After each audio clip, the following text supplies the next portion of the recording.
Let's do it. Yeah. Hey,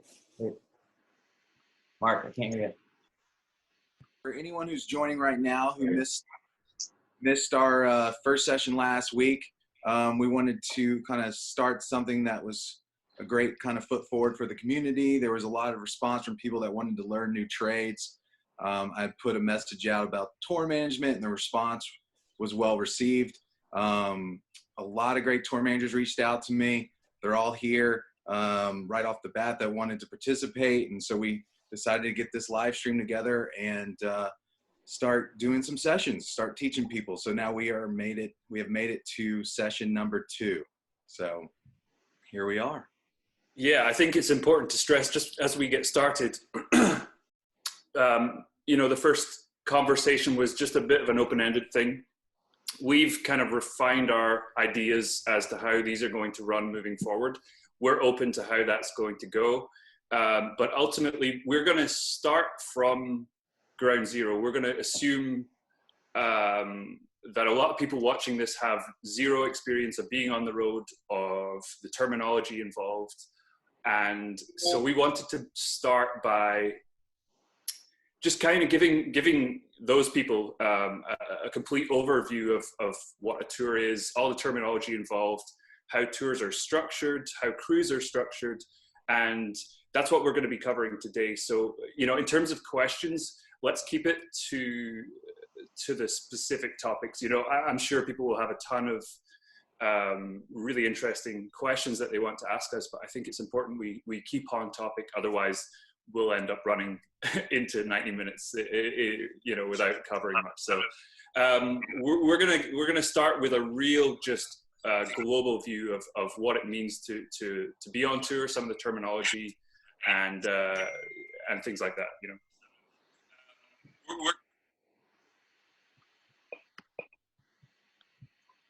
Andrew, you wanna? Hang on one second, guys. Adrianne just had to sign back in, so let me add her to the panelist. Cool. Okay, here we go. So she should be coming on in a second. So thank you everybody that's joining us for the second episode. You're right, the first one was pretty open-ended, and so we're gonna try to stick to a topic each session as best as we can. And for all of our advanced people out there, just bear with us as we dumb it down to the basics. There's so many people here that are starting fresh that want to learn so much about our industry, and we're gonna help them from that beginning level. So we figured that the first place to start is terminology. This industry has a different language to it than anything else, and it's really important to know the lingo, because it matters across all fields. For a lot of my students out there, that when we talk about terminology, we kind of start talking about role. And to understand the role, I think you have to understand the chain of command first. And there's a set hierarchy from the artist down that you have to start with. And so we're going to start covering here, if I can share this screen. Can you guys see that? Yep. Okay. So here we're going to start with what I call the touring family tree.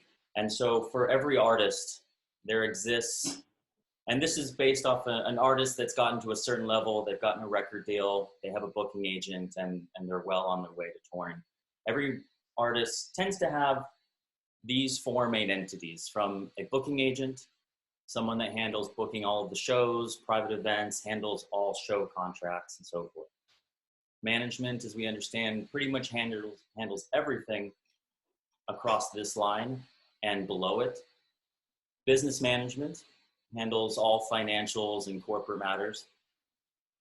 And then you have the record label that deals with radio play, album release, radio festivals, TV appearances, promo, and so forth. And then there's a day-to-day manager underneath management that handles coordinating all above management duties. Does anybody want to chime in on this first management line before we start moving down?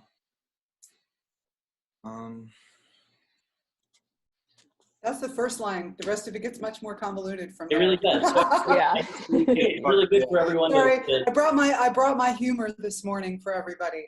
There's going to be some sarcasm. You're going to have to bear with us. Bear with us here. So First line, flat line. This is where it all starts and everything's fine.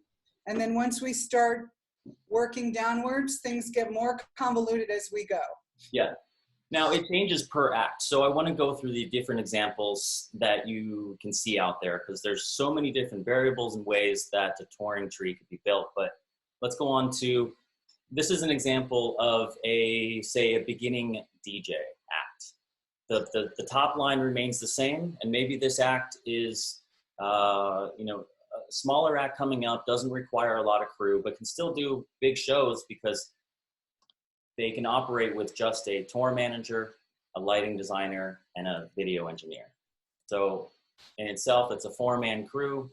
You can do shows, you can be an opening act, fly out shows. Many DJs start this way. And of course, this line can grow exponentially with different departments. But this is a good example of where it sort of starts. Yeah, and just to chime in, for those who were kind of asking questions related to this on the first one, the manager, for the most part, the manager is typically the person who will be hiring you and who you will interface with the most day to day. You know, the day-to-day manager is, as it sounds, you know, that oftentimes they'll be dealing with all of the day-to-day business that the artist has, a lot of the time-consuming stuff, and for the most part, that will be who you interface with as a tour manager. And you know, a good day-to-day manager, you'll be in touch with them almost all the time on tour, whether you're by phone, by email, by WhatsApp, by iMessage, depending on where you are in the world. That is your link to home. A good day-to-day manager is worth their weight in gold because they can assist you from an office space off-site, whereas you might be in a gas station in Iowa dealing with a broken down bus. You know, they might have all the tools at their disposal to assist you remotely. So that's the person that you are going to work very closely, as close as your artist with, and you become, oftentimes on the road, you become the link between management and the artist. So in a well-oiled, good working relationship, you will act as a vital cog between management and artist. You're in the middle right here. And to add to that, as you start to see these artist management companies grow, that day-to-day manager might end up facilitating those particular clients altogether. So, I mean, you may only interact with the day-to-day manager depending on who's in charge of the hiring process and so on and so forth. So you'll start to see that kind of expand as the tours get bigger. Sure. Yeah, very true. And the equivalent of the day-to-day manager role, the coordination of all of that exists in all the entities. You have the same thing within under a booking agent, under the label rep. There's somebody coordinating on all fronts to make sure that the whatever press or business that there's to be done with the artist is being handled on a day-to-day level. And as a tour manager, you are the major crossroads for all of them. So it's important to understand that line because there's information and tasks and duties coming down from each one of them. And so it's understanding where the information above is trickling down and who it's coming from. So if you want to move on to, I'd love to show what a club and theater level tour may look like.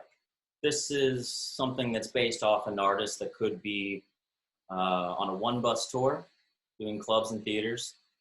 So you start to, the top line remains the same, but then you start to add a couple different departments. Back line, maybe there's a drum and keys tech and a guitar tech. Audio, we've now added a front of house engineer and a monitor engineer. Hey, are you assuming that your club theater level touring act doesn't have a production manager? It could not. It could, but it could not as well, right? At a certain level, True. a lot of tour managers are kind of wearing both hats. So I wanted to show. So this is this a van tour TMPM setup, maybe? Yeah. Or one bus? I couple think, trucks. yeah, because I think it's important that to a certain level, at a certain level, the tour manager is going to wear that production. I've done both for many years. I did both for many Right, years. PM, PM, and then we've got the ever-loving TM front of house, which is the twofer of the current time, which is your TM It front always of house. has been. I mean, TM front of house has always been. It's how I think most people. I started out as an LD tour manager. I mean, I wore two hats, I think, and production manager. At that level, you don't even talk about a production manager. The tour manager just does it. Yeah. And it's Yeah, at for sure. that club and like smaller trailer type theater. It's a lot of times the TM is doing it all. Very true. Definitely at that level. Yeah. So it's good to know about production. Like I've said on the last lesson, like you don't have to be a specialist in these fields. You just have to know that what the departments need, how to advance for them, and we'll get to that in future episodes. I think something that was very valuable that somebody said to me was that production manager, the emphasis you need to think of as manager, not necessarily production. So a good manager will know to ask their different departments. And you ask your sound guy, like, hey, do these specs look okay? You know, you're the manager, you're bringing everything in. So I've found that you learn more about production on your way, but knowing how to manage the different people and the communications is the important part of that, if you're wearing the PM hat as well as the TM hat. What I found was important is that I came from a lighting background, but when it was conventional lighting before digital, so I didn't, the new stuff I didn't.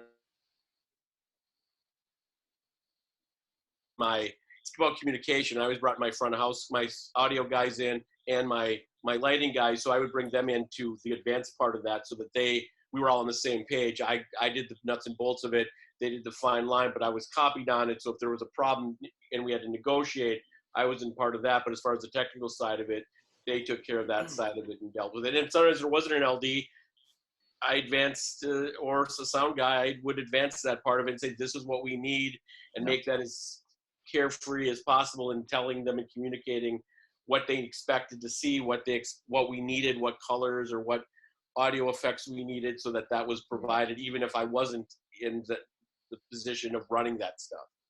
Yeah, I think if we're talking here, starter tours, van tours, even bus tours nowadays, it's the division of labor is not. You can be wearing multiple hats at the same time, and especially if you're starting out and you're trying to impress, you really want to avoid saying that's not my job. Really steer clear of that kind of thing. On a van tour, on a bus tour, where as a tour manager, your job is to get the tour done to the best of your ability. And there is a line, and it's sometimes hard to know where that line is. Once you've been doing this a few years and you've gone past it a few times, you'll know where the line is. But ultimately, it's a collaborative effort. You end up doing bits of. So if you were just now joining, you want whoever's watching, who's in our panelist, if you're watching it on a web browser, it might loop on the sound. So if you reduce the browser and just stick to Zoom, we can reduce the Looping. Where were we at? Who's speaking? I think we just lost our train. I think going back to that, this is a team effort. It was don't say no. Yes. And we talked about that at length on our first webinar, because this is the thing that we're going to keep coming back to over the course of all of these episodes, specifically for our newer friends who are looking to come into tour management, and you begin to feel like, and I'm not going to say there's not structure, because without structure, it would be just a jello mold wobbling down the highway and we hope things will happen. But with that being said, this is a very organic business. It comes from the arts. So there's going to be a little bit of chaos and free form that comes along with it. So in that manner, when it gets up and running, you will see if you can have a flow chart and you can have people in positions. But in times when you have to do all hands on deck, or maybe there's a situation that comes up or a concern that needs to be addressed that doesn't fall right into the hands of one designated position, you may be asked, or you may want to ask another person or someone different to handle something. My advice has always been, don't say that's not my job. Unless it's something really out of left field and you're being pulled into something that's definitely not your situation. But for the most part, the advice is always going to be, do the thing, see if you can help out. And that kind of proactive teamwork solidifies the camp more, because you know that you've got all of these people around you.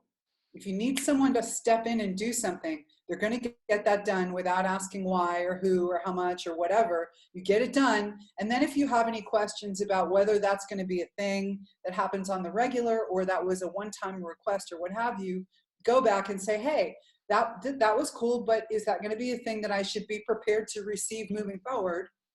And if so, is there more money? Is there more responsibility? Jim. Hi. There's a great question here.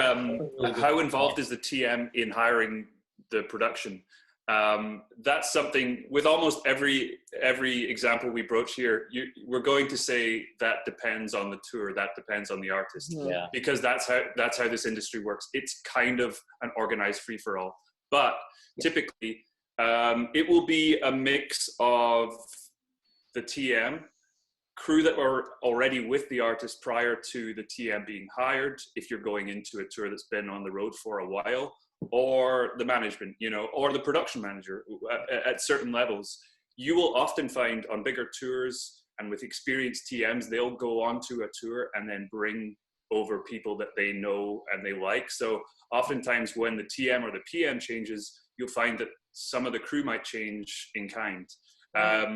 At a starter level, it tends to be the TM will come in first. The TM or front of house or a combination of the two will come on board just as the artist is going on the road for the first time.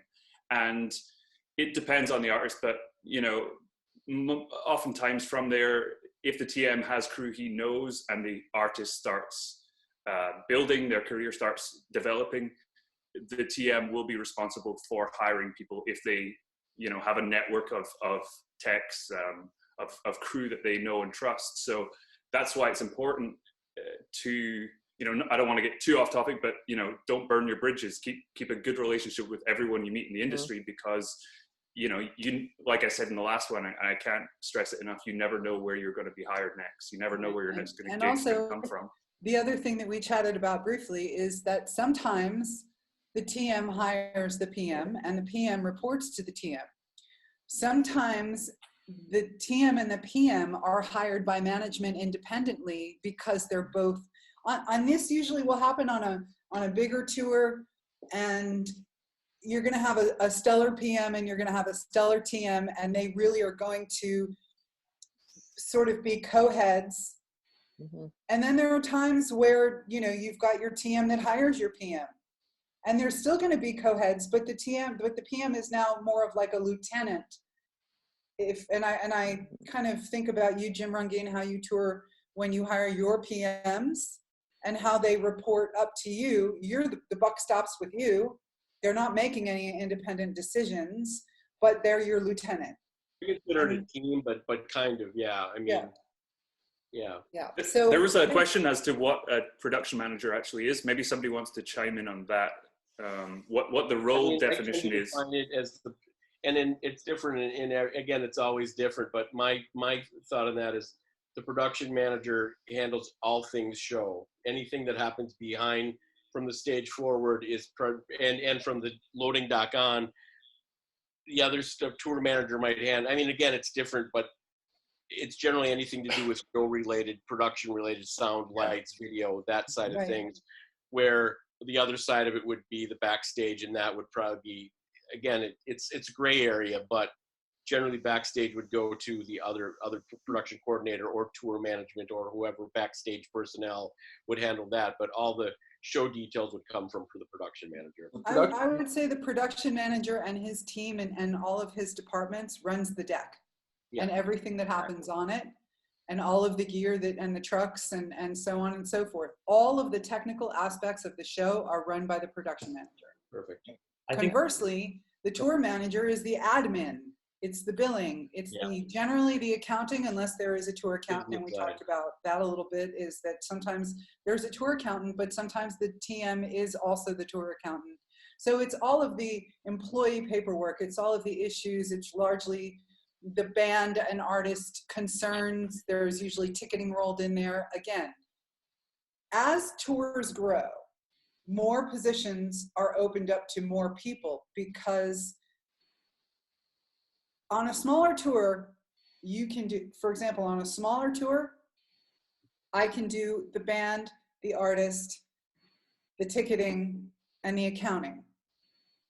On a bigger tour, it's not possible to do all of that. It is, you could die, and I'm here to tell you that I have taken on all the jobs and it cost me health and sanity, and you just don't want to do that. So, you know, again, we'll get down to that. We'll have a session called "How Many Jobs Is Too Many." I'd like to I think just wanted too to pop over. Discussion. Interesting from Troy Hilton. How do you guys navigate the politics between the agent, the management, and the artists?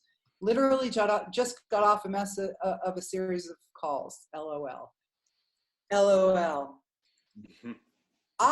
Troy and Jim, I will be happy to DM with you and kind of maybe give you some tips about how to navigate. Troy, that's a real thing, because Sit back and watch. Yeah.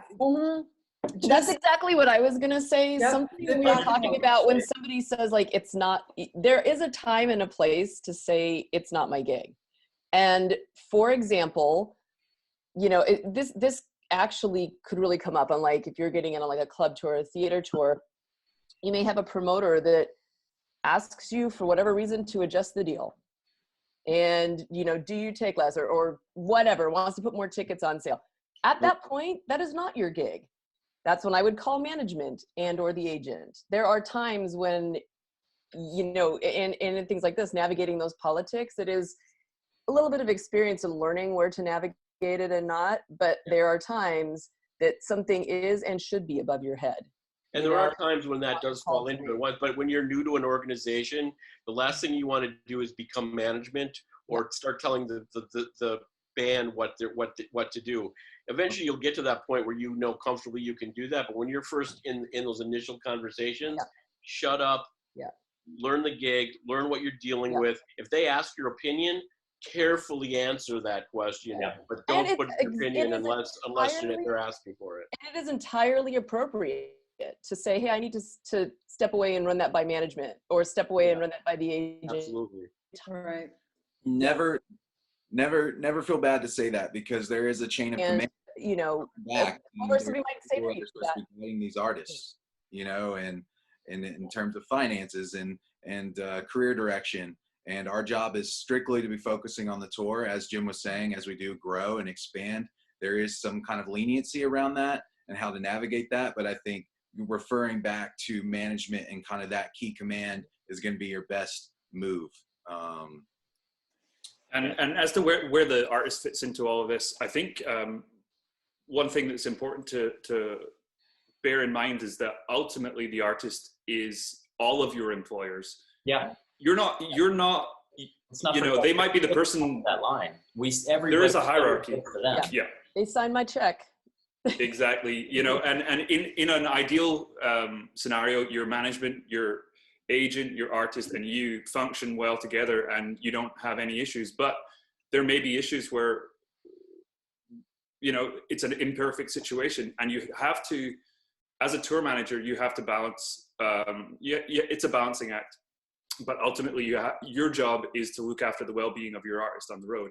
So, you know, in a really terrible situation, which some of us may or may not have been in, you might have to position yourself between the artist and somebody within your team to protect them on the road. If you realize that, you know, hey, for example, this promo that you've got scheduled, we can't physically make that without, you know, jeopardizing the show or a situation like that. You have to be able to use your judgment on the road to preserve the well-being of the tour, the well-being of the artist, because ultimately they're the ones who are signing your check at the end of the day. They are at the top of this. You know, they're absolutely right at the top of that food chain is the artist, and it's important to remember that when you get deep with management and agent. You know. Yeah. Right. Yeah. So, And I'm just gonna, from personal experience, guys, it gets murky out there. It really gets murky. Jim is nodding his head. It gets really murky. You just, and that, this could really be one of the most important things to think about. And thank you for asking the question, Troy, because a lot of tour managers get derailed early by somehow overstepping, feeling like they're doing it on behest of their client, which is their artist. But when you do something in good faith, you know, they say no good deed goes unpunished. When you do something in good faith and you think that you're doing something to represent your artist or on your artist's behalf, but you may have to turn around and like you said, put yourself between the artist and maybe the agent or the manager, maybe both of them. Maybe you got to fight with the business manager because the business manager says no to an expenditure that the artist really wants. In that moment, I caution you to use your spidey senses and be very careful, because For sure. that can come back on you when the artist sees it a different way. It could come back on you. So I appreciate that question. It's a very, very important question. What did I also see here? no, that's a One good thing question. I say in that is everybody's excited when the artist knows your name. The problem is with that, and this goes to all crew people, everybody's excited when the artist knows your name. The problem with that is the artist knows your name. And you're the first one they're going to blame when something goes wrong, because now they know your name. The best thing you can do, I was out with Shakira for 3 months, standing 3 feet from her. And we lost them. I was her road manager, and I was doing everything, getting her. I went through her assistant. I was her secure. I was just the guy following her, leading her to the place. She didn't need to know my name. She didn't need to know anything about me. I was there to do a job.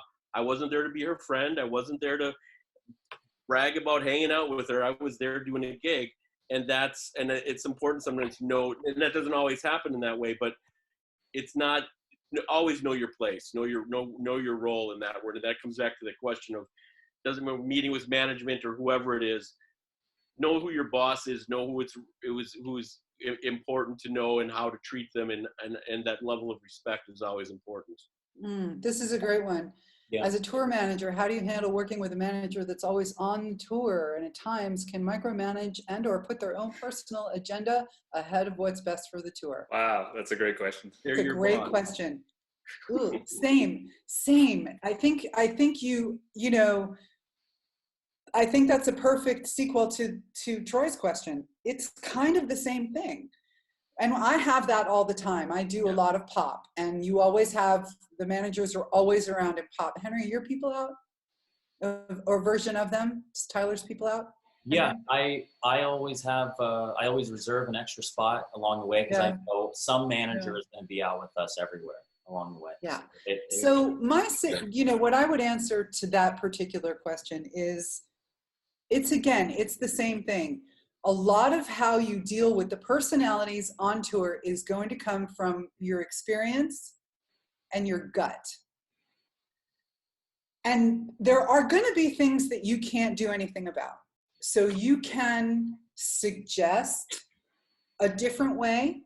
You can suggest, how about or if you see that there's something that's going on that isn't beneficial for the tour, you can propose how about we try it this way, or what do you think of doing it this way, because this reason, valid reasons for why something may be going the wrong way. And at the end of the day, if you can't come to a place of compromise together, you may have to silently, invisibly throw your hands up and back away and just fall in, because more times than not, if you think it was a bad idea, it may have been a bad idea. Sometimes it comes out really bad. Sometimes it doesn't come out as bad. But by you pushing and making trouble, if things are not going to budge and there's not a cooperative dialogue in play about the problem, you're going to get the egg on you too for creating drama. So you try to do it in a way, and with management, it can get difficult. And this is also going to depend on how your relationship with management is. You have to pick your battles. You have to know when to address things with people, and you have to know how to deliver it. And I'm taking the lead on this question because I don't always do it right. So I've learned from smacking into lots of brick walls and getting shut right down which way to do it and how it works. And sometimes you just have to back off and observe and kind of give yourself a little bit of positioning to be objective. Yeah. And see which way is this really looking like it's going to go. And sometimes standing by and figuring out, letting the situation untangle itself a little bit before you dive in and try to change it could be beneficial to you. There's a question here about the difference between a tour manager and a road manager. That tends to be at a higher level. Maybe somebody else wants to chime in on that. That tends to be like arena level. I'm a road manager. Henry, here, let me. This is a good segue to our next slide here as we go on to bigger levels. So we've established this with the artist. This is a club theater level tour. You start to your band starts to take off. You're in a 1-bus tour, and then say by next summer you're in full-blown arenas. And let's see, there we go. This is an example of one way that an arena tour crew could look like. Top line remains the same, and we've added this position here that may or may not exist as a tour director. And there's varied interpretations for this title. But then as you see, it breaks down into the production manager level. And you start to see how important that production manager role is, and just the chain of command that goes on from there versus the tour manager, who's also dealing with a lot. I'm just not listing everything that could be in the entourage and A party and B party. But a road manager, in a way, is this line here where you are a road manager or you're considered a tour manager assistant. There's very fluid titles for that.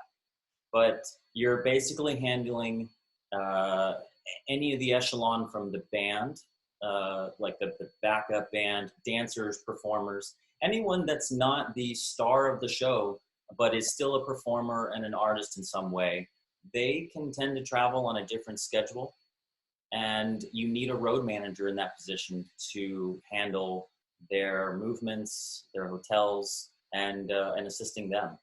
That's in one way what a road manager could be considered. But I'd love to hear the other interpretations from you guys, because it's for me.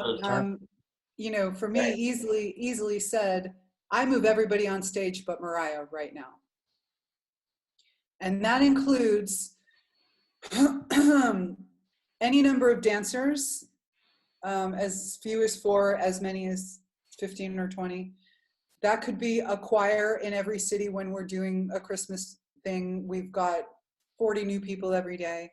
That could be my regular band, singers, so on and so forth. And then sometimes I also handle ticketing and just some other stuff, because what happens is when you have somebody like me who's been a tour manager and a ticketing person and a production person, that and this, we go back to the twofers, you can end up doing a couple of different things, but for most, that's really the road manager.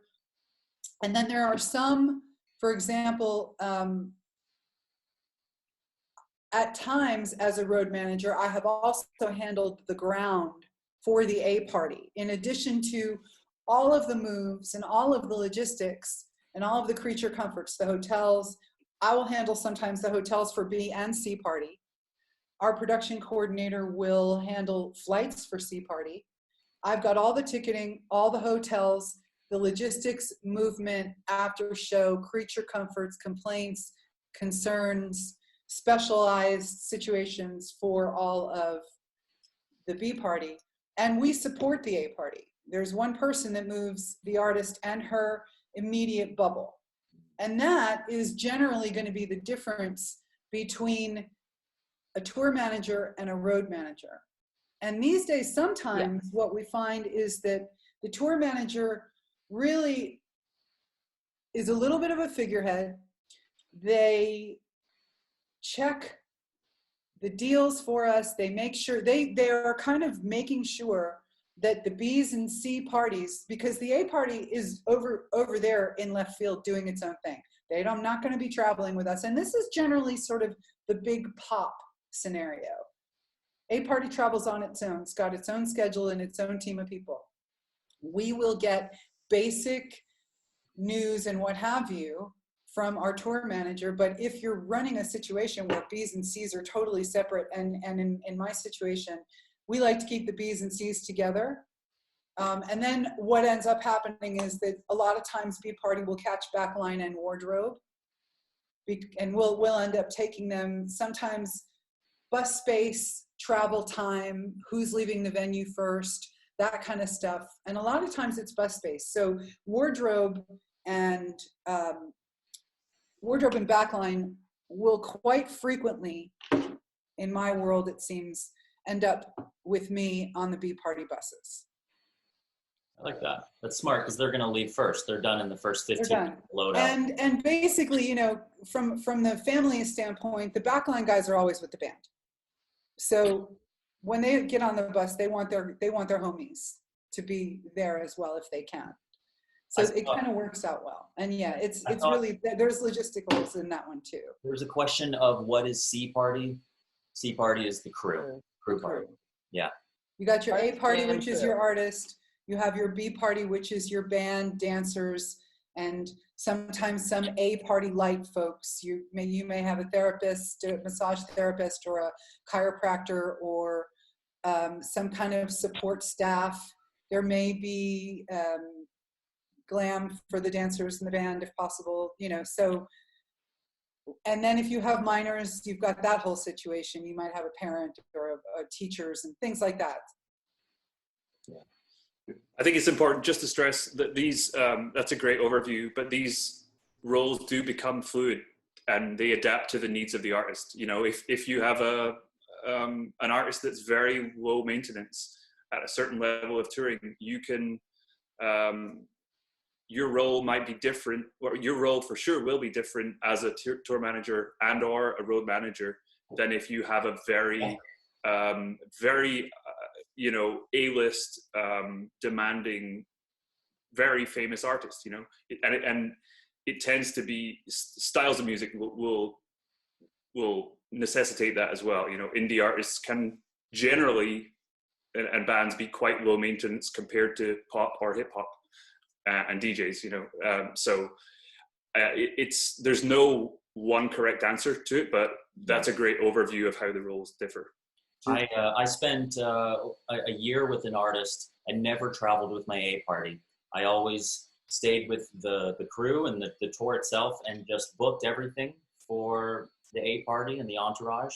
And my head of security, always with my artist, was the sort of road manager type and would move the artists from the venue to the hotel to the airport. As long as I had made every reservation and given them all the information, he could take the artists and do those movements without me having to be there. So, and I just wrote it before. When I was road manager, I flew ahead, so I would be at the hotel, inspecting hotel, getting hotel ready. While A party was on the way there, I would fly ahead of them and get everything ready for their arrival, security and all that. So I flew ahead of them. I never traveled with them either. I was always flying a few hours ahead of them. Yeah, I try to do the same myself. It's very helpful. Get some eyes on the ground. Yeah, and also I did that with a couple of my clients, larger clients. Don't ride with them. Don't stay in their hotels. I'm over here if you need me. I'll be with the band sometimes, but yeah. And you know, sometimes as you get to like the really, you know, large tours, or if you have a very particular artist or principal, they're going to have a whole team around them. Yeah. Like I did a tour where I didn't even really see the principal. She had an assistant, Yeah. and one in the day-to-day traveled with her.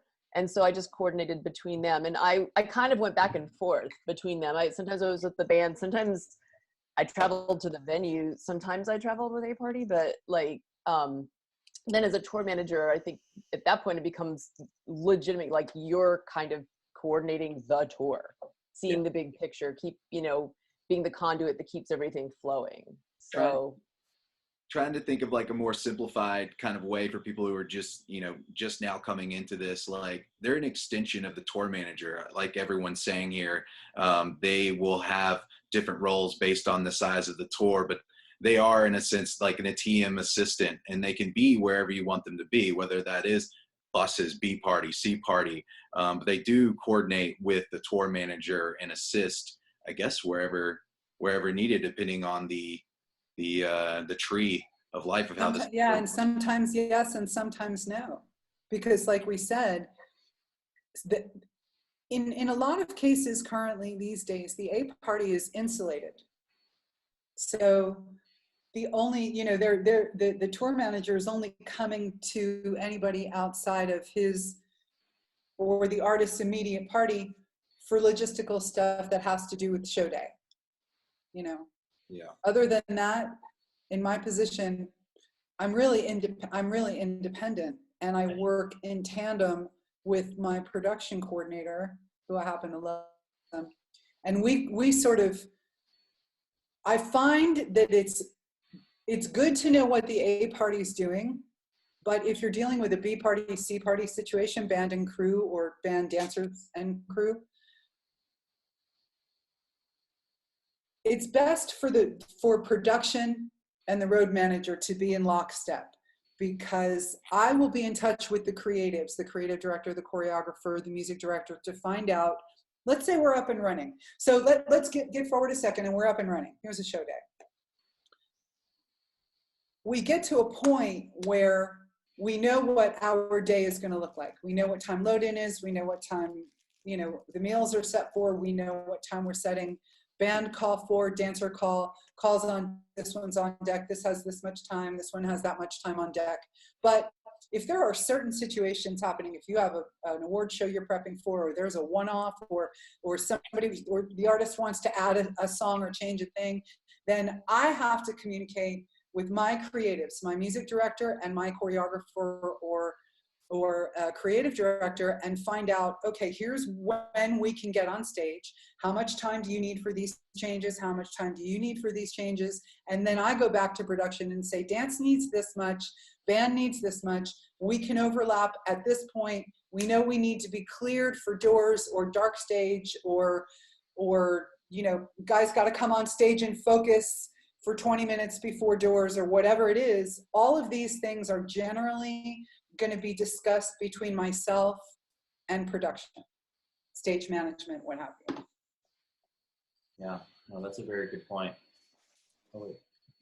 I accidentally muted myself. I was going to say, as a tour manager who often travels, usually I'm traveling with a party. I absolutely rely on the communication of, like, if the good road manager or production coordinator, or whoever that team is for that particular tour, however it's set up. They're my lifeline. If I'm sitting at the hotel doing all my work from there and understanding the big picture.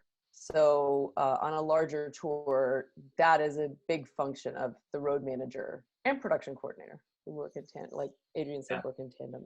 Yeah. I wanted to point out as well that we're talking about the tour manager's role at a sort of a larger arena level. And I think it's good to point out that at that point, the production manager and or the production coordinator, in a lot of ways, a lot of times is the coordinator, the production assistant, the production manager are handling and calling the shots for all travel for the crew.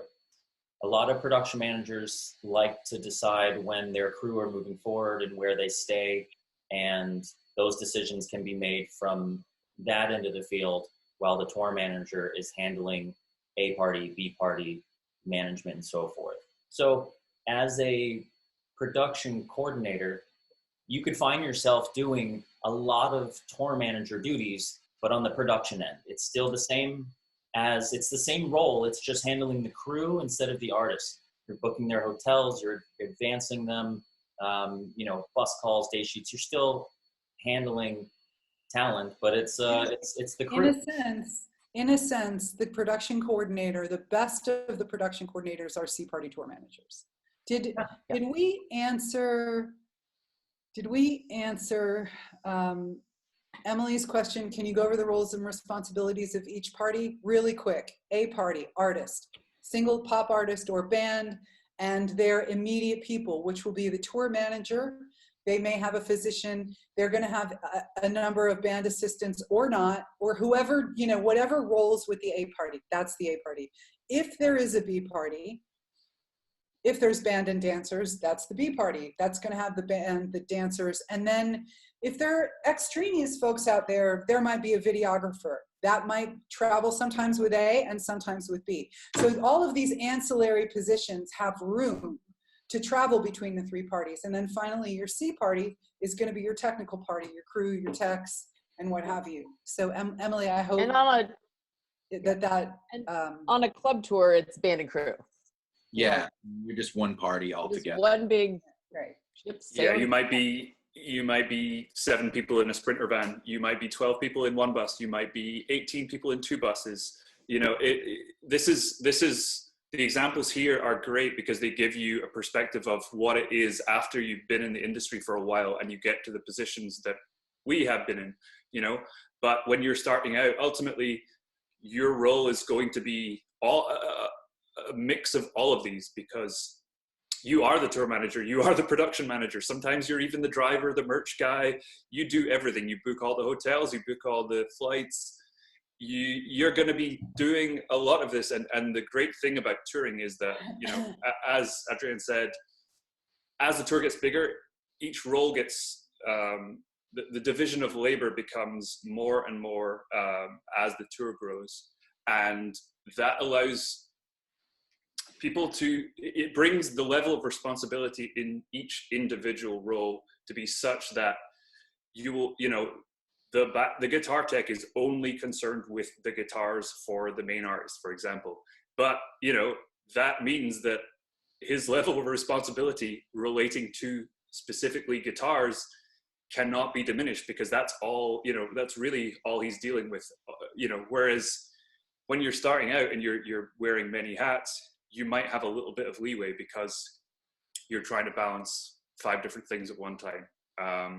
So, once you get up to arena level, the workload is divided amongst so many more people, but ultimately the responsibility for your individual area is so much more heightened because that's what you're specifically there to do. You're dealing with one thing or 1 or 2 things, and you really need to absolutely knock it out of the park every single day because those tours are such a massive moving machine, and it relies on every single person to be on their shit every single day to make it work.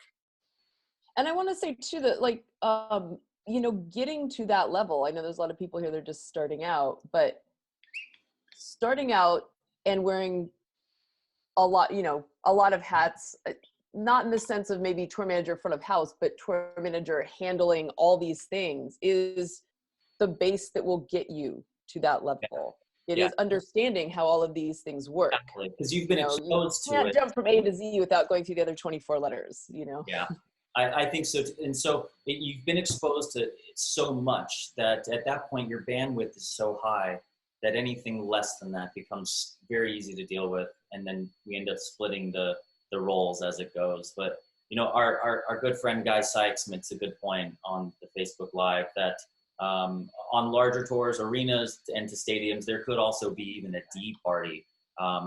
You really start breaking out as many parties as you need to because that team or that group of people are going to be working on a different schedule. That could be an advanced team. Maybe it's a team that has to stay after and deal with steel or rigging if you're flip-flopping shows. There's a lot of different scenarios, but there can even be a D party. But usually has to do with travel too and how people fit together for travel and moving. Yeah, exactly. Generally how it happens. So it's generally about logistics again and how people travel. Yeah. and move. There was a question that somebody asked who tour accounting reports to, and that's you kind of actually report to management and the business manager. Oh, where does that money go? It's really management and the business manager that you're kind of facilitating. Like if you're on a level where there's a tour account, I think the simplest way that I can Have you answer noticed that they're never is in their that office? You can never find them. They're not really there. you're facilitating on the road, but it's really more like business management and management, and somewhat even agent. You know, it's really business management and management, and there's a lot of day-to-day, like we're going to talk about specific just like day-to-day terms like a glossary, but you know, dealing with float and dealing with cash stuff, you know, dealing with cash accounting. You're working in tandem with production manager and tour manager in relation to how they're advancing and what they've advanced and what that might cost, and how that relates to settlement. But I mean, at the end of the day, everybody reports to the artist. So, you know, I think that would be the best way I could answer the tour accounting question. And honestly, until you get to, you know, a level to where there needs to be somebody looking after that, because there's a lot going on, it's the tour manager that's usually also the tour accountant.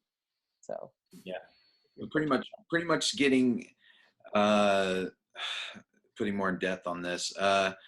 My last tour, the agent liked to be on all, you know, settlements, the business manager and the management, but sometimes it's not always like that.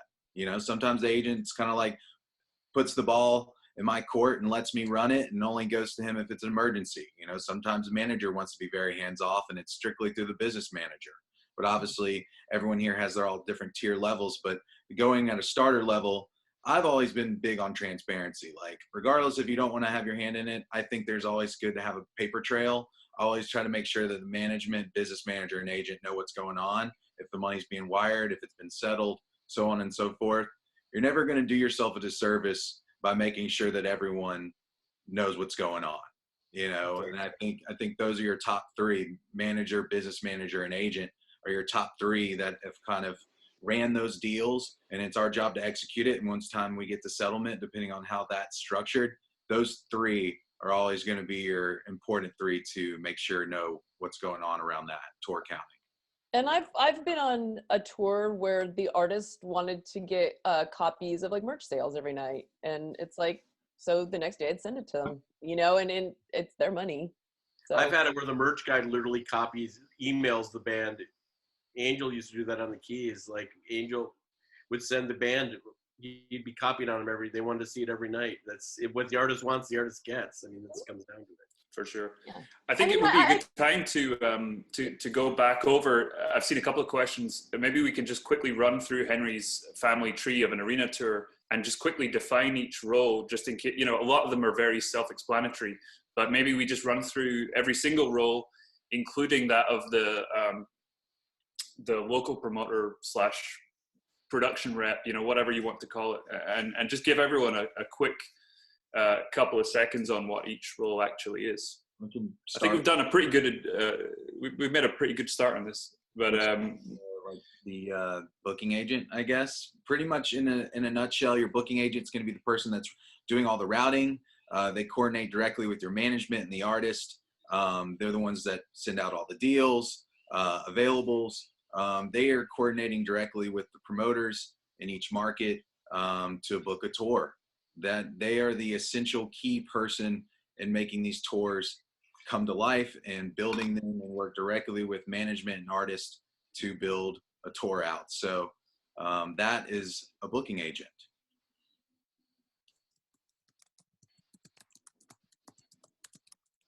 Anyone want to just take, I'm just taking one role at a time. So anyone wants to jump into one.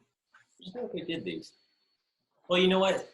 There's one on the top line here that I added at this arena level, just to clarify, because there's also sometimes always a publicist entity that exists for an artist at a certain point in their career that handles interviews, press, and red carpet appearances. And it's just important to know that that becomes another entity that you as a tour manager have to deal with this person for daily things on the road sometimes beyond the record label stuff.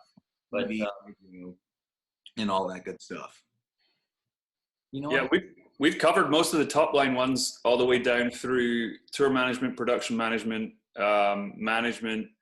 Oh, your screen has disappeared. Oh, man, sorry. Bring it back. Below that, you have backline techs set up the band's, their backline equipment, their guitars, their drums, their amps. They're responsible for maintenance and repair and changes during the show. That can be subdivided in any manner of ways depending on the needs of the artist. You could have general backline techs, or you can have specific drum tech, guitar tech, bass tech, somebody dedicated just to your primary artist. So that's, that depends entirely on the needs of the artist. Size of the tour, budget, needs of the artist, how many players. Again, it's super organic. So, Yeah. you try to fill your needs, and then always, there's always a budget factor. How many people can you afford versus what's really the best way to do it? Because the last thing that you want to see happen are multiple train wrecks on deck because somebody's gear's going out, but you've got too many people and one guy's on the other edge of the other side of the stage and can't get across deck. And so you have to sometimes reevaluate and maybe bring on extra people in that backline situation.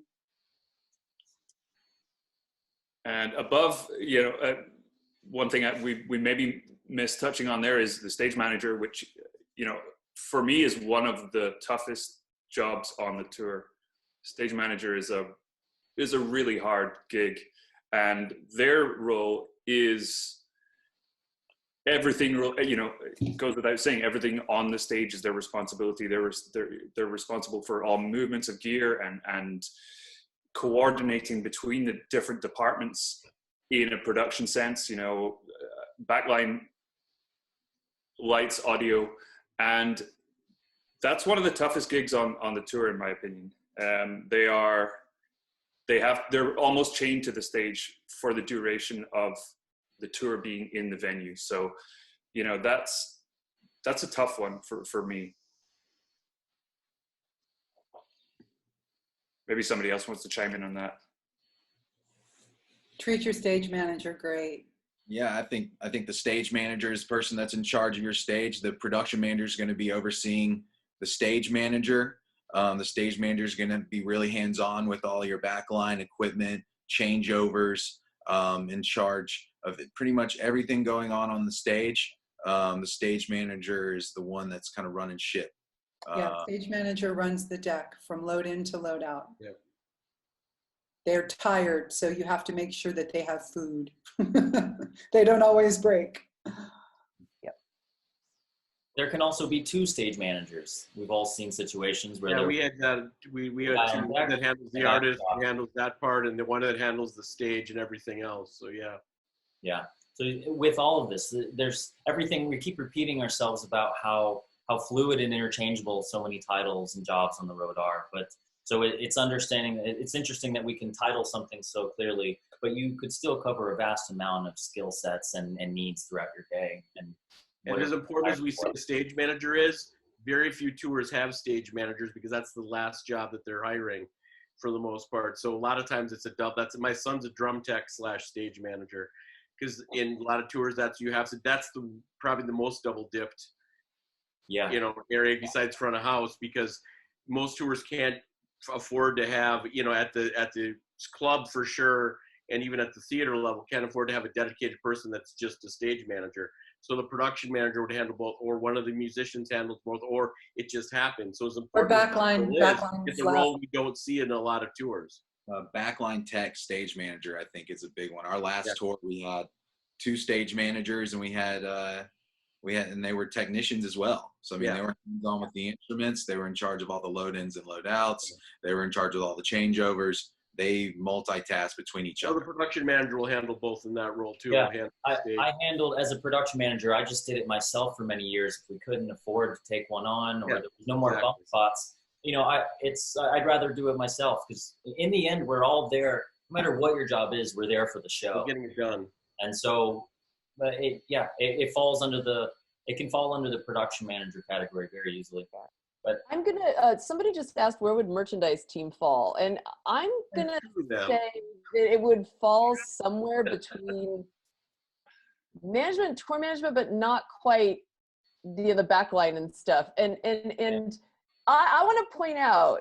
So there's this whole thing, you know, because merchandise is usually last on the truck, and it's like everybody sees it as a pain or whatever. However, aside from the artist, and maybe VIP, they're the only other program on the tour that is actually bringing in money. So so it is an important, and often, depending on the artist, a very important stream of revenue. I mean, there are some tours that have multiple semis just full of merch because they sell that much. So it is an important spot. I'm not exactly sure. It doesn't quite fall under crew. It doesn't quite fall under production. You know, it is true, though. It is true because they kind of oversee the day-to-day, but they kind of fall under management. Yeah, and directly under artist in a lot of. But I've also had merch guys traveling with the artist in some instances too, because they're the last one, because we don't have any place else to put, or they're the last guy that gets a bunk, and we're like, oh, you're last one in during the day, so I guess you'll go there, and you know, unfortunately, they're like they pay for their own hotel rooms. Yep. They're like the most disregarded and probably one of the most important for the artists, because they're that other stream of revenue that they really need. Often, and these days, especially, can't live without. Yeah. And quite often they're working directly on a larger tour, not even on a larger tour, like often on theater tours, they're working directly for the merch company. And that's why everything is self-contained. They may travel on. They don't get paid by the tour. They don't get paid by. They pay their hotels separately. Their expenses, their per diems are separately. They're not, in a sense, they're not part of the tour. They're a separate entity that travels with the tour. But a good merch person who does know the tour and knows the artist and stuff is such an asset, and it can really be an asset to you on the tour. I've worked a lot of tours where the merch guy is the longest running person on the living person on the crew as far as touring with it. That they know the artist better, and they've like almost are family with the artist because they've been there longer than everybody else. And their role can change quite a lot. Again, like everybody's, their role can be pretty different from a club theater tour to an arena tour. You know, on a smaller tour, they would be bringing in their stock themselves, setting up and selling. Whereas on an arena tour with a multi-point local, you know, you can't sell, one person can't sell in an arena with multiple sales points around the venue. So their job is to coordinate with the local merch manager and, you know, manage the transition from the tour to the local sellers, the merch settlement, and, you know, the in and out of stock every night. They're not actually selling physically. They're just managing the situation with the local. I mean, I'd say 60% of the time, they're even in most entities, they're not selling these days. At bigger venues, for sure, it's the venue sales, and even a lot of clubs and theaters now are venue sales also. So it's 60-40, I think, as far as most. Oh, somebody asked if you travel with catering. This is on really big tours, or actually European tours. You know, it's very standard to carry catering at a theater. One artist having just the artist too. Is it like Soundgarden? I know just had the band had catering and no one else too. That happens also. And that would typically fall under usually falls under the production manager. It's somewhat a party. I mean, it just depends on what you're carrying. I mean, honestly, it just falls under any other vendor. Because basically, instead of the local promoter having a local caterer, you're just the tour is a vendor, so it's just like another vendor. You're getting that money and paying for it out of your pocket versus them paying for it out of their pocket. Yeah. The money's still the same. Well, they still are paying. Well, this. Yeah, you know what I mean. But they're giving me the money. They're giving me the money to do it, or them the money versus them putting out the money to do it themselves. Yeah. But the money's still the same money. Yeah. So the caterer. Traveling with you is it's another vendor. I love it when we can take under like trucking, busing. It's so difficult to take catering nowadays. But I love it when we can. But you're right, European tours, kind of a different beast in some ways. You have to bring everything in yourself and bring it with you and be a little more self-contained depending on It's actually in Europe, the way it's set up, and just because of the way venues are set up, it's actually often a lot more cost effective, even on a smaller tour. To bring The whole catering culture is different in Europe. You know, you can be rolling through 250 cap venues and you're being fed every night, your entire team. There's just a completely different culture towards treating staff and touring staff. But that's another issue, and maybe that's for the international touring session. Yeah, we'll cover that in a separate session. Yeah. In terms of keeping on track here, maybe we can just quickly run through the last few departments. You know, lighting and audio are fairly self-explanatory, but for people who don't know, I think carp is a big one. Not a lot of people know what the carpentry line entails. I feel like that's a big one. Yeah, everything. Yeah, whatever no one else does. Everything. Every single thing that happens. Everything that happens on deck for that isn't in instruments, it's the carps. If your deck looks great, it's the carps. If you've got painting your glasses, building that funny little step that you need. Yeah. Right. Soft goods, a lot of curtains or anything that's being hung. Besides lighting, like backdrops, kabuki drops, that would fall under carp position. Any prop movements on stage, if a piano has to roll out, this is typically under the carp position, and then maybe there's somebody from backline or monitors that are also a part of that move. The carps are the stage manager's right and left hands all day. Great. Carps are with the stage manager all day, doing all those three guys. You got to, or maybe more, depending on how big the tour is. If you're Beyonce and you have a monolith, you probably have 75 carps. You know what I'm saying? But on a normal tour, you've got a stage manager and you maybe have 2, 3, 4 carps. Big pop shows with all those props and all the moving, things that are coming in and out. They've got more staffing, and they also have more local staffing to call in. Yeah. All right. There's a big question here.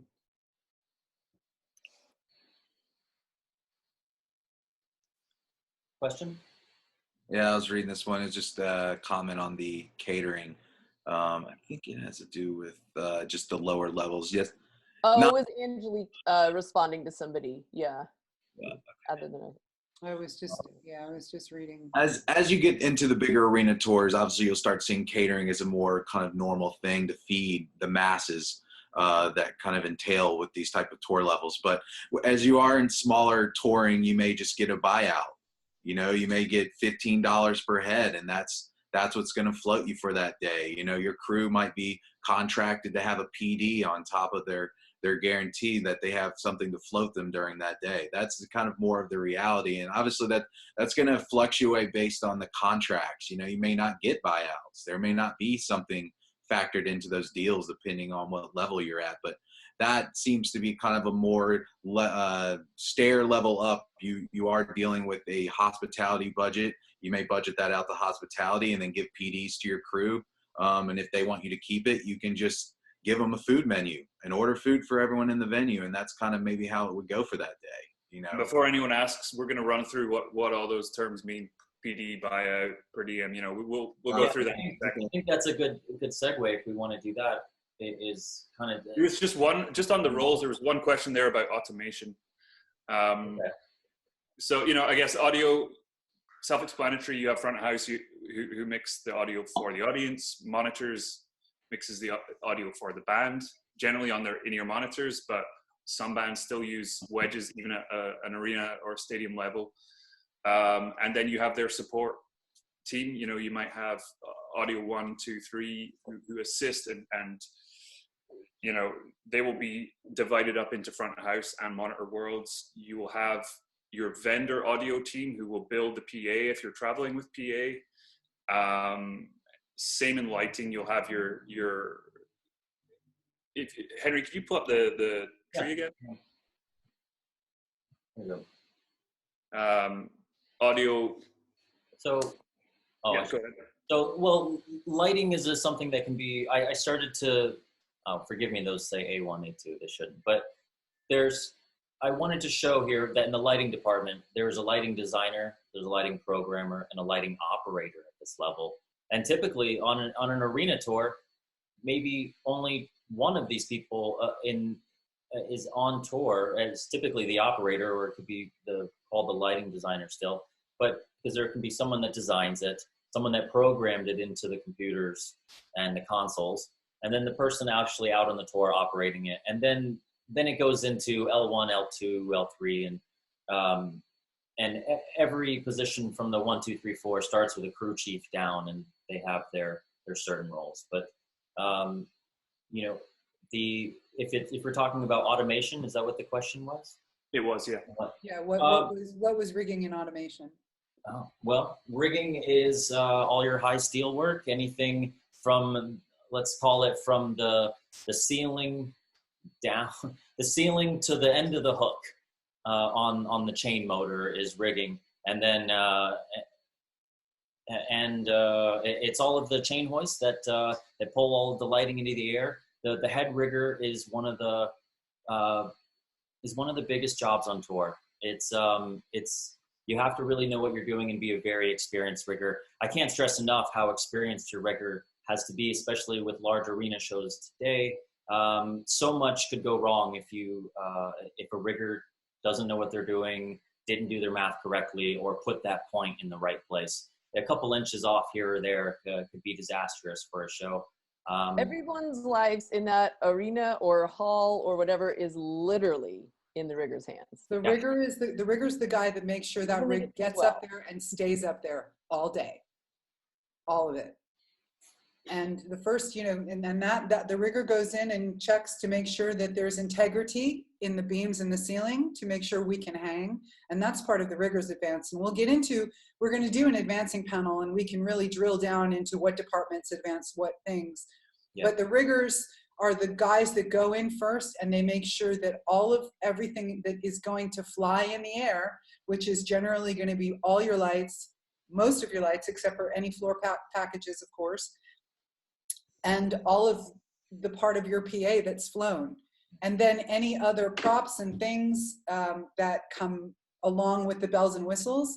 If you want to talk about a special rigging situation, if you guys know that Pink was flying legitimately to the 4 corners of the arena on her last tour.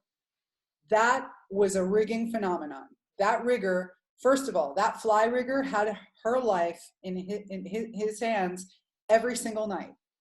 So that rigging is super automated because it's programmed in, and she goes to the same places every time. But when you talk about rigging and automation, that's the kind of stuff in this business that we can all be really super proud and excited about, because that's when we do really amazing stuff. When we can have a pop star literally flying to 4 corner points in an arena, it's cool. So that's really a perfect example of rigging and automation in a very artistic and not straight show. When you have a straight show, they put the points up, they make sure that our stuff is lifted, they make sure that the right motors are used for the right torque to get the heavy stuff in the air, and that it stays there, and that it's straight, and that it's to trim, and that it's where it needs to be. Because if the rigging is fucked up in the morning, your whole entire show is going to be messed up and lopsided, and it's not going to run right. Yeah, and if anything that the rigger is hung, from lighting, scenic, staging, if any of that needs to move at all, besides your typical up and down for setup, is what automation is. Automation team takes that deck that's gonna move up and down over the audience's head, or those lighting trusses that are gonna go at all funny angles and go move up and down. That all falls under the automation department. They run everything through a program. It's all very calculated. It's a very big deal as well, because you have to work in tandem, because you're talking about moving weight around at that point. And so you work very closely with the riggers and whatever department it's attached to. If it's a giant video wall that's moving, your video team is also having to work together with automation to make sure that rig is built to move, and that it's not getting hung up on a cable somewhere that's just going to make for a disastrous setting. But that's kind of automation, and you're right. It's a lot of fun. It's one of maybe one of the newest departments that we're seeing out there, and slowly becoming a hybrid of a lot of different positions. Hi, Blue. Blue made a good point. On larger tours, the head rigger also works with promoter reps to decide where the 0-0 is based on how many seats Very are good sold. point. Yeah, so that's the other thing. Our teams go in, specifically the riggers, with the production manager to learn how the venue is sold and how the PA needs to be flown. And if, let's just say that if the show sells very well and we've moved the stage back to accommodate, maybe open up some more seating, then audio and the riggers want to know how far out around the venue they're going to be aiming and pointing. Conversely, if we don't sell much, they can close it down a tiny bit. Or for example, we've all been in the unfortunate situation of maybe something didn't sell somewhere as well as we wanted to. We might be shutting down the balcony and reloading people. So now we don't need as much stuff up high if everybody's down low. So your riggers and your promoter rep and your A1, your audio guy with your front of house is gonna decide that. Your riggers and your A1s are really gonna look for a sold map. Yeah, that's very true. On a tour like that, one of the first things I'm doing in the day is as soon as I arrive, let me see the sold map and let's walk out to the stage. And because I'll know from usually a certain point on the stage, literally a point that the rigger has drawn, I can stand there and see where my sightline issues are going to be based on that sold map. And I can say, you know what, you can open up that section a little bit more, or we're going to have an issue here and let's reload, meaning let's relocate this section here to the floor or to better seats because I know that they're going to have an issue because of this scenery or a PA stack that's in the way. Or the way you have to build the wings might be different than, again, because it's organic and ever moving, we have to be able to make decisions on the fly. It's a surprise party every day. And then the last couple of departments, there's video, which is, again, very straightforward. They're responsible for managing all and any video aspects of the show, whether you might have a video director with a camera team, and oftentimes in an arena setting they'll be set up behind the stage somewhere, or maybe they'll be at front of house. It depends on their needs. On bigger shows you'll have IMAG screens on either side of the stage relaying show content, same for festivals, and that's the video team. They're responsible for all video aspects of the show, and that could be 1 or 2 people, or it could be 6, 7, depending on the size of the amount of camera points you have on your show. Am I missing any, Henry? Well, also within video, you're right, there's the camera and the video production team. There's also a couple of people on the team that are hanging the video wall that are handling and building anything LED. So video is really encompassing of cameras and then also LED walls. Pyro was the next one. Jim, you want to talk about Pyro? No. Again, it's become a very big part of our job, and it's and it involves anything. I mean, a lot of times when we think pyro, we think only flames and stuff like that, but now confetti's huge and everybody's doing confetti. Metal's doing confetti. So it involves that. It involves anything to do with and we tend to call it special effects. Yeah. More so than pyro these days, because it's anything that kind of adds. It's the frosting on the cupcake. It just kind of adds to the show and makes it sweet. If you ever see anyone say SFX, if you see it on an email or anywhere where they're referring to special effects, there's a lot of people I've seen come back not knowing what that means. That's usually the shortened term for it, but that has anything to do with, like Jim was saying, confetti, fireworks, the end of the show, the encore, all the special icing on the cake that makes that show that much bigger. Could be CO2. It could be CO2 would be exactly. It's all part of that. It's all the really special effects. Anything that you're adding to the show, that's not lighting, not sound, not anything, tends to fall into that category. But on a larger arena tour, it's also, well, it's a department that's not typically added till you get to a larger tour, except if it's confetti. We used to carry those things on tour ourselves and just fill it and pack it. I ran all of our special effects. You know, once we get to the flame tier, we have a vendor that we would bring out. That would. Gamut, generally, you're carrying the toys, because what else do you have besides that in a video wall?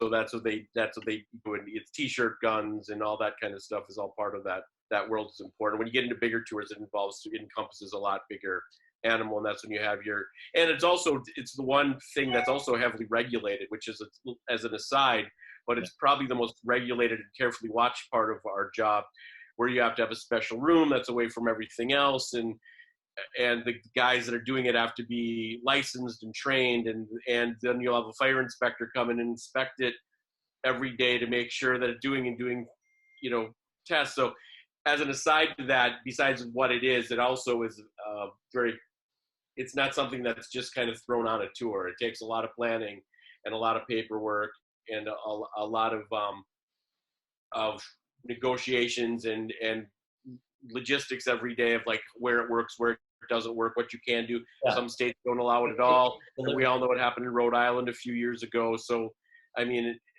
they don't take that stuff lightly, especially on in the Northeast. They're very, very, very watchful on it just because of that crisis or the catastrophe that happened there, in the 90s. And nowadays I'm seeing, because of just the climate that we live in of shootings today, anything that bangs or pops are being phased out of festivals. It's totally understandable, but that's where we are now. So maybe we can quickly cover the promoter rep and then get onto a quick run through the glossary. I know we've maybe taken a little bit more time on that, but we could quickly run over what a promoter rep does, how that interacts with the TM, if somebody wants to take that one on. I would say the promoter rep is the local. So every venue will have its own production manager or technical manager, and the promoter rep that, let me make this as simple as possible. That would be the liaison between the venue that the gig is going to be in and the tour. And depending on the size of the show, sometimes and also just depending on how the promoter works, sometimes your promoter rep is also your production manager you deal with and advances everything. In England, in Europe, we'll see that more too. Pardon? Like in Europe, we'll see more of that too, more of that traveling with us. And that's what I did when I was a promoter rep in Europe. I was also the local production manager. I did advance, and I advanced for other people too, like smaller reps. But then there's sometimes, so like you said, some promoter reps will travel with you, but they're the liaison between the tour and the local building. They sometimes do. Sometimes you'll have a couple. Sometimes you'll have one that's specifically promoter, and another one that is doing all the financials, but they can be either freelance or they could work for the promoter, the local promoter, be it Live Nation, Golden Voice, whoever. Well, like a bus tour, sometimes the Live Nation rep will just come on the tour. Yeah. And will be the point of contact. Yeah, if it's one of their tours, then for sure. Yeah. Yeah. If you have a certain tour with a certain promoter, they're going to put a rep, and to Mary Jo's point, or two. Mm-hmm. For example, I want to say I can just off the top of my head on Pitbull and Enrique Iglesias, we had Matt Schneider doing the Live Nation promoter rep accounting portion, and Anthony Pitcher was doing the Live Nation promoter rep actual production manager. And in every case, regardless of if you're carrying a promoter rep, you're still going to have a local promoter team, because your locals are they still have to be there to receive you and to handle the locals. So in these situations, you've got your guy on the road with you who you can go to handle things that you need to get done or things that may be a little sticky, but you've also got your locals in every market. But also, like, if you're on a club tour, a smaller tour, if you're going to play the Ogden Theater in Denver, or the Sinclair in like Boston, or those clubs, like there is a guy that you're going, or a girl who you're going to be advancing with. They are your point person. They're the person you're going to go to for everything. Kind of like what we were talking about, the tour manager or production manager. It's like your questions get directed to them to execute for you. And if they have questions on their end, you know, they'll go to the venue, they'll go to their manager, they'll go to the local vendors. So you have that one point person, and they're your person usually on the day. Like sometimes there will be somebody else who advances depending on how the promoter is set up.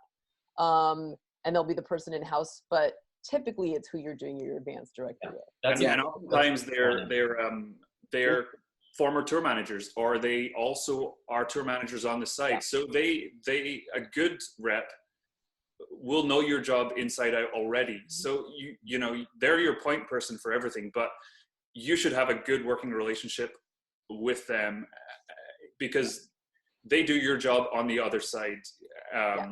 They are your go-to. They do your job and interface with the venue side of things, but they also, for the most part, have a good understanding of what you're dealing with day to day. And you should have a good understanding of what they deal with day to day, because, you know, the job being, you know, if you know the tour management world, then there's a pretty good chance you will be able to transition off the road if you want to do that at a later point. And it's quite common for TMs to go into that area. Mm-hmm.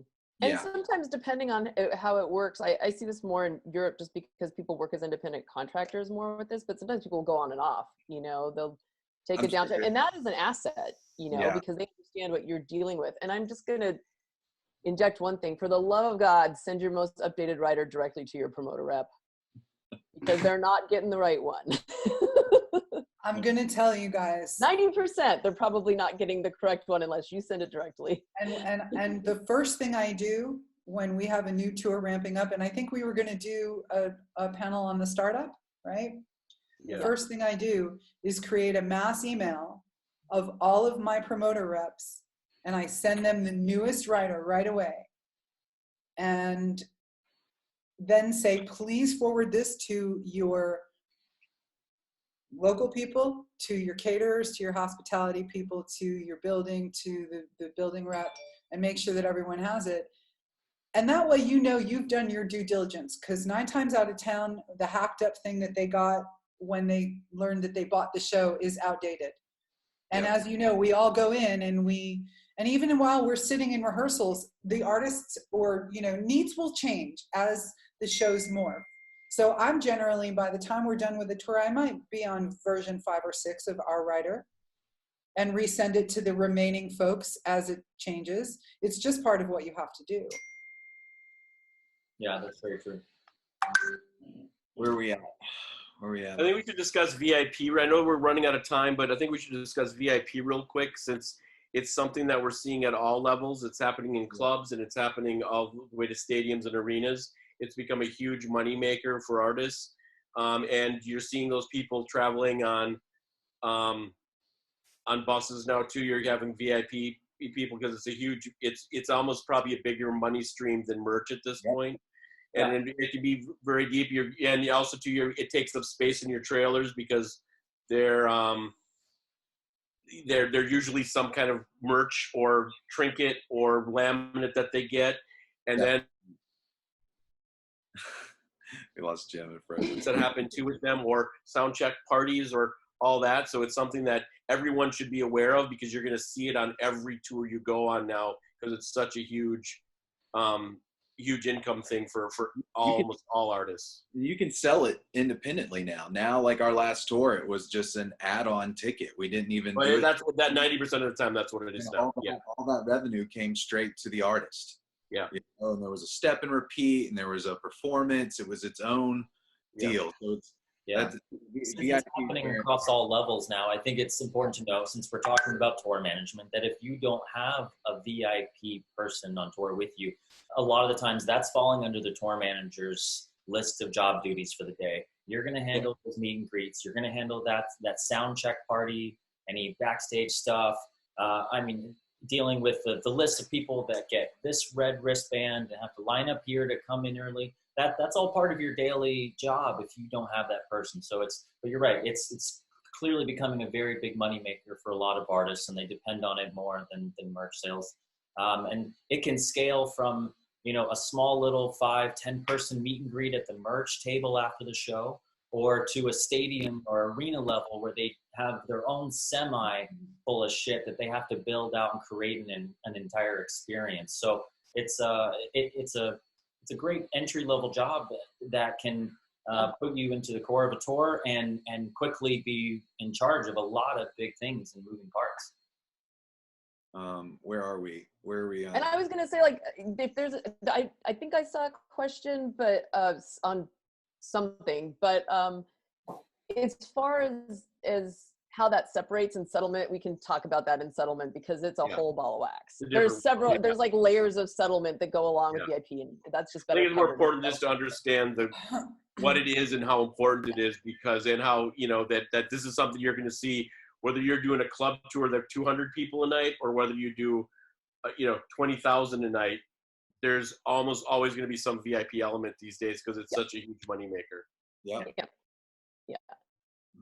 You want me to? I find it really fun in settlements, but I'm a weird. Well, look, we just hit 90 minutes, so I think we should start to wrap this up. But I think, as Adrianne said, I want to remind everybody that the next panel we're going to do is we called it "Building the Tour." What's next? Can we before we sign off? I want to just answer Stephanie's question. Sure.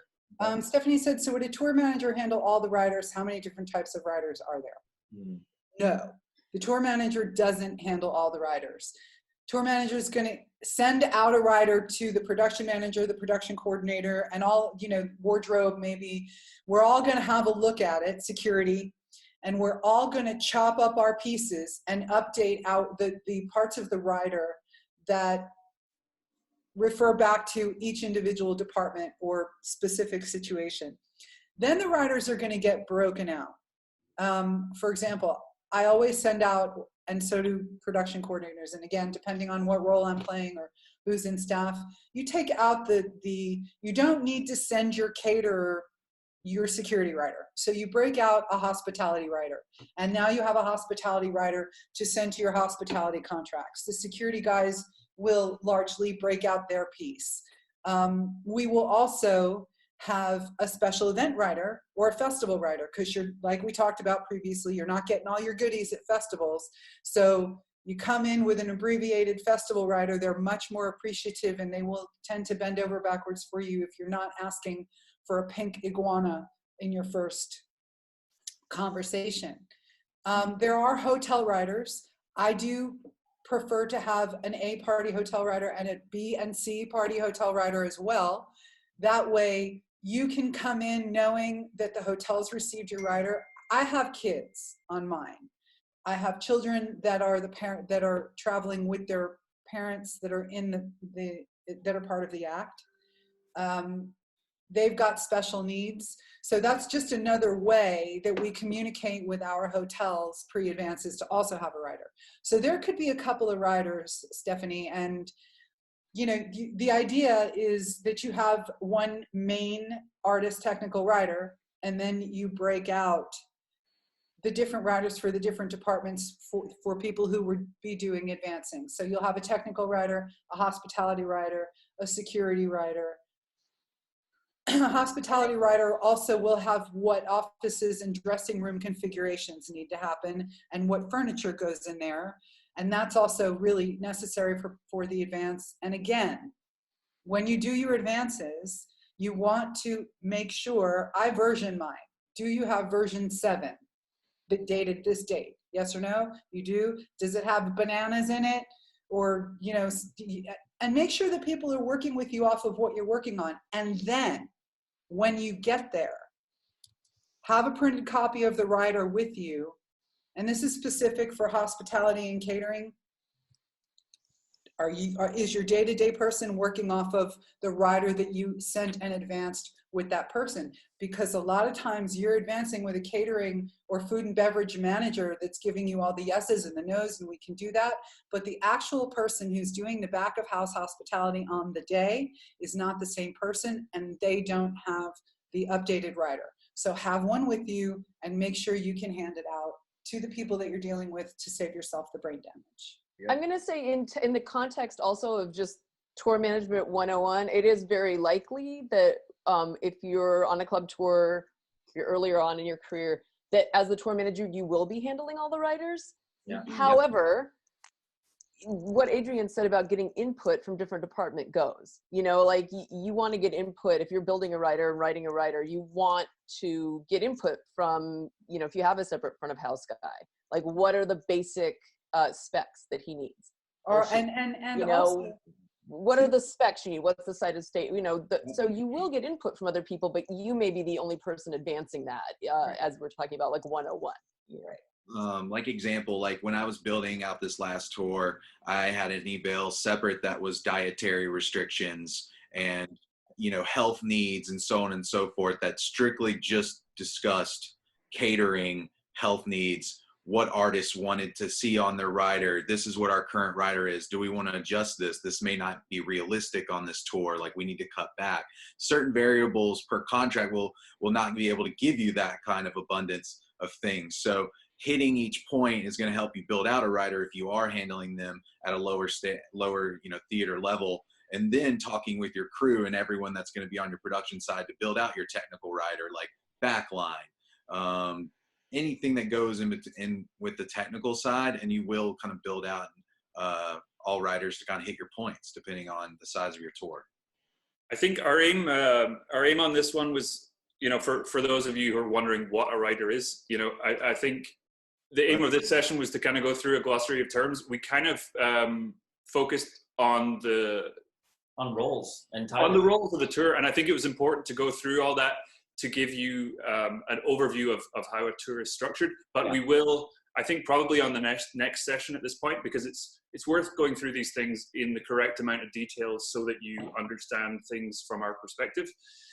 I think at the start of the next session, what we'll do is we'll just do a quick run through of what, you know, an idiot's guide to the glossary of terms we're using here, you know, rider, PD, advance, what this all means, just to give you guys a reference points before we dive into anything more in greater detail. But given the time we're at, we might want to do that just at the start of our next session, I think. Yeah, we're going to go into advancing and building the tour. So the next session, I believe, is going to be building a tour, and then we'll be going into advancing from there. So everything that we're touching on right now is going to go into more detail. We'll be talking about what's the next step, how are we going to be building this tour out, and then once we get into the advancing process, we'll be retouching on all of these terms that we've discussed today. All right. Well, I think that's a pretty good moment to wrap it up. Yeah, I would like to say, keep an eye out for the event page. I'm going to create one tomorrow for the upcoming events.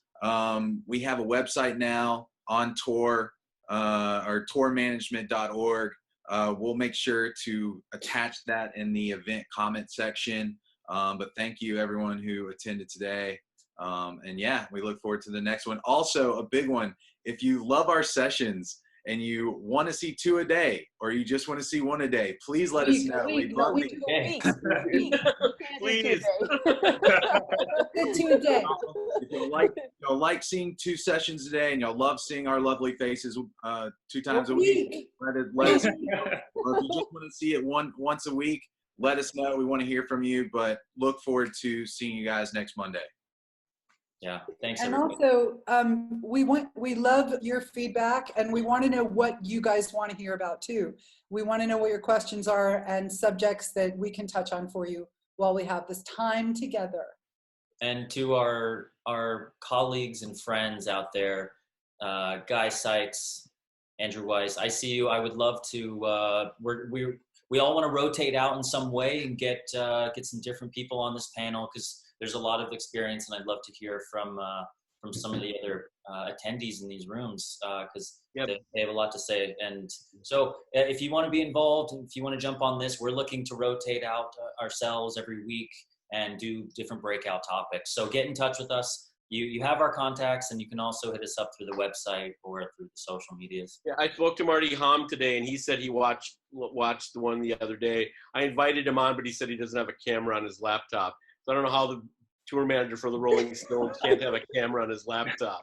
But he did say, I did invite him along, but he said he watched it and enjoyed it and wishes everybody well. That's great. That's good to hear. Maybe we'll send Marty a camera in the mail and we can get him on this because that might would be be amazing. yeah. For him That and might be a good idea. On phone. So if he has a camera on his phone, there's a will way. Yeah, I think Marty's still using Marty's flip not phone, coming. but Marty's not coming. We're never going to see Marty. we're not going to get Marty on here. We're not going to have Marty on a Brady Bunch. He'll love to criticize us for anything we do, but he won't show up. He's going to go. And also, if anybody wants crazy. to get on the Promoter 101 webcast or podcast is happening again, and I lost you. Yeah. Industry, so I'll let everybody know the times of that happening. But it's just a bunch of other. I'm the only tour manager. It's a bunch of people from promoters to agents talking about the industry that we're recording. Where's that? Tonight. It's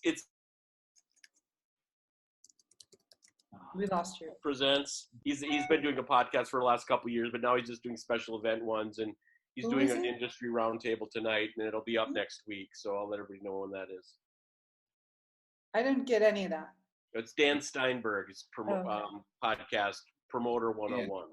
Promoter 101. Which is good because it interviews. I did one with Dave Klein from Justin Bieber a few years ago. They interview people from all aspects of the touring industry, which is pretty good. All right, y'all. Till Monday. Keep an eye out for event pages and more updates for our next sessions, and we'll see you at the next one. Stay inside. Wash your hands. Wash Love your your hands. neighbors. Thanks, Continue washing your hands. Bye, guys.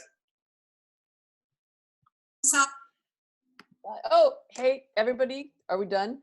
No, I think I want to say, okay, if anybody's still on here, I'm going to give my pitch because I have talked to several healthcare workers, families, and friends.